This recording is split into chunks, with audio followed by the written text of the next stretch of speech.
Hi, I'm from Phone Transformer. In this video, I'll show you how to play a Google Drive folder of music on Android so you can easily listen to your favorite songs stored in the cloud anytime.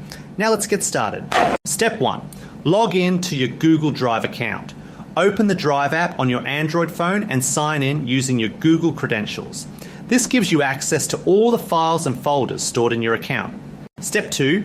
Upload your music files to Google Drive. You can do this by tapping the plus icon, selecting Upload, and choosing your songs from your phone's storage. Once uploaded, your music will be safely stored and accessible anywhere. Step 3.